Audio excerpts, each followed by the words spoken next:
मैं क्षमा प्रार्थी हूँ, जानता हूँ कि सामान्यतः सुबह सुबह आप लोगों के पास बहुत भाग दौड़ होता है, लेकिन परिस्थिति ऐसी बन पड़ी है कि मुझे आपके बीच में आना ही था, क्योंकि इसके बाद हमारा लगातार कार्यक्रम है, मैं निकल जाऊँगा, बात नहीं हो पाएगी।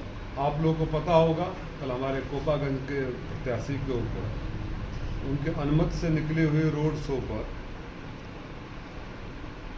1000 लोगों के ऊपर FIR हुआ है। ये शायद आप लोगों ने दो बातें पत्रकारिता के जीवन में कभी नहीं सुनी होगी, इस तरह FIR और उसकी भाषा। और उसी प्रत्याशी की आज जनसभा की अनुमति मिली है। विद्वान अधिकारी महोदय, खैर बात नहीं हो पाई, फ़ोन किया था उनको मैंने, जनसभा की अनुमति दी है जिसमें लिखा है कि कोविड और धारा 144 के नियमों का कड़ाई से पालन होना चाहिए। मैं आप लोगों के माध्यम से जिले के उच्च अधिकारियों से और चुनाव आयोग से जानना चाहता हूं कि 144 धारा के अंतर्गत कैसे जनसभा कराई जाती है। क्या उसके लिए भाजपा ज्वाइन करना पड़ता है, क्या उसके लिए भगवा गमछा डालना पड़ता है, या कोई कानून में ऐसे नए नियम है। और इसी जिले में 15 दिनों से मंत्री, बड़े पदाधिकारी और भाजपा नेता काफिलों के साथ घूम रहे हैं। मैं कभी किसी व्यक्ति के बारे में व्यक्तिगत बात नहीं करता, लेकिन आपके संज्ञान में है कि आचार संहिता के अगले दिन कितना बड़ा हुजूम इसी मऊ में लगा था। तब 144 धारा थी या नहीं थी, और आचार संहिता का पालन हो रहा था या नहीं हो रहा था। आज मुझे बताया गया कि नरहुआ का कार्यक्रम है। मैंने भी अपने लोगों से बोला है कि वीडियो रिकॉर्डिंग कर ली जाए। चुनाव आयोग पर तो ज़्यादा उम्मीद है नहीं, चुनाव आयोग धृतराष्ट्र बनकर बैठा है, लेकिन न्यायपालिका में हमें भरोसा है। मैं बस इतना कहना चाहता हूं कि 1000 लोगों के ऊपर नहीं, 1 लाख लोगों के ऊपर सरकार और मंत्री जी केस करा दें। ये समाजवादी डरने वाले नहीं हैं, और ये इस बात को साबित करता है कि आप कितने हताश निराश है कि माननीय मुख्यमंत्री भी आ गए, तमाम बड़े बड़े ओहदों पर बैठे हुए लोग रोज भ्रमण कर रहे हैं, तब भी इस तरह की दमन की नीति अपनानी पड़ रही है।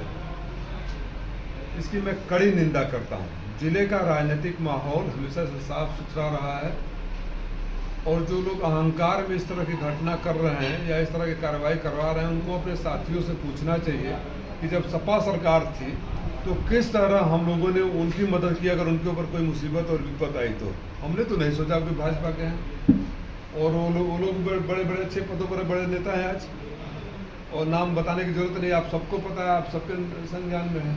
तो हमारी तो कभी ऐसी नीति नहीं। अगर हम उस समय अगर यही नीति अपनाए होते तो आज ये लोग इस लायक नहीं रहे।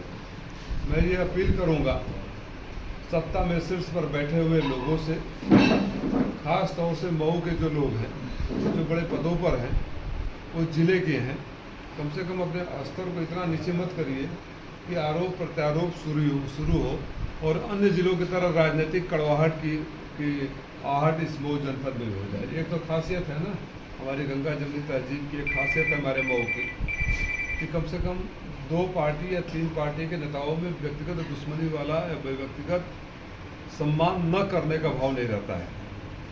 तो इस तरह से अगर आप करेंगे, इस तरह से प्रताड़ित करेंगे तो खमियाजा जब भुगतना पड़ेगा। खमियाजा तो लोकतंत्र में जनता देगी। हमारे सामने 2 विकल्प है, जनता की अदालत और न्यायपालिका की अदालत। मैं फिर पूछ रहा हूँ, आपके आज के रोड शो में 144 धारा का पालन सुनिश्चित होगा या नहीं होगा, या अधिकारियों को आपने कह रखा है कि सपा के कार्यकर्ताओं पर जुल्म करो और हमको छूट दे दो। आप इतने डरे हुए क्यों हैं साहब? आपके पास तो सत्ता है, आपके पास तो ताकत है, आपके पास तो पैसा है, आपके पास तो संसाधन है, फिर ये डर किस बात का? आपने साबित कर दिया इस तरह की कायरता वाली हरकत करवा के कि आप अपनी हार मान चुके हैं, और इसका जवाब बखूबी से आपके बूथ से लेके जिले तक जनता जरूर देगी। इस बात को ध्यान में रखिएगा। मैं अधिकारियों से भी अनुरोध करता हूँ, जब मैं ये कहता हूँ बड़े अधिकारी बात सुनते हैं, समझते हैं और भरोसा देते हैं। आज भी मैंने पुलिस के बड़े अधिकारी से बात किया, उन्होंने भरोसा दिलाया है कि जो कल मुकदमा हुआ है किसी के दबाव में, जिस अधिकारी, छोटे अधिकारी के दबाव में चाहे जैसे भी हो गया हो, वो कोशिश करेंगे कि जो लोग निर्दोष हैं उन पर कार्रवाई न हो। लेकिन अगर तब भी ये दबाव आया और सपा कार्यकर्ताओं को प्रताड़ित करने का कार्य हुआ, तो हर गरीब कार्यकर्ता की आवाज़ समाजवादी पार्टी बनेगी। हर गरीब कार्यकर्ता की लड़ाई समाजवादी पार्टी और राजीव राय लड़ेंगे। हर गरीब कार्यकर्ता के मुकदमों की पैरवी हम करेंगे, पैसे खर्च हम करेंगे, लेकिन झुकने नहीं देंगे, दबने नहीं देंगे और सम्मान के साथ कोई समझौता नहीं होगा। ये फिर आपसे पूछना चाहूँगा, आप बताइए, क्या कभी आपने अपने पत्रकारिता के जीवन में कोई ऐसा जनसभा का अनुमति वाला पत्र आपने देखा है जिसमें सपा कार्यकर्ता या सपा के प्रत्याशियों की जनसभा की अनुमति कोविड और 144 धारा सख्त लागू करने के साथ दिया जाए? क्या ऐसे ही आदेश भारतीय जनता पार्टी के सभाओं पर भी हुए हैं, और अगर हुए हैं तो क्या उसका पालन हो रहा है? और उसका सभा उन धाराओं का या उन नियमों का पालन अगर भाजपा के साथियों पर नहीं हो रहा है, भाजपा के जनसभाओं में या रोड शो में नहीं हो रहा है, तो सपा पर क्यों? मैं आज हमारी पार्टी इसको बड़े मुद्दे पर भी उठाएगी। चुनाव आयोग भी जाएंगे हम लोग लखनऊ में, मेरी बात राष्ट्रीय नेतृत्व से हो चुकी है, और पूरी पार्टी अपने हर पीड़ित प्रत्याशी और कार्यकर्ता के साथ है। क्या लग रहा है, सपा के बढ़ते जनाधार से भाजपा को दिक्कत हो रही है? और क्या हो सकता है? अगर आपको अपने ऊपर इतना आत्मविश्वास है, आपको जनता पर भरोसा है, तो ये आपकी धमकाने वाली भाषा और धमकाने वाली कार्रवाई क्यों? मैंने तो बहुत सारे डायलॉग सुने जो शोभा नहीं देता है उस व्यक्तित्व को। तो अगर आप डरे हुए नहीं हैं तो इस तरह कार्रवाई क्यों कर रहे हैं?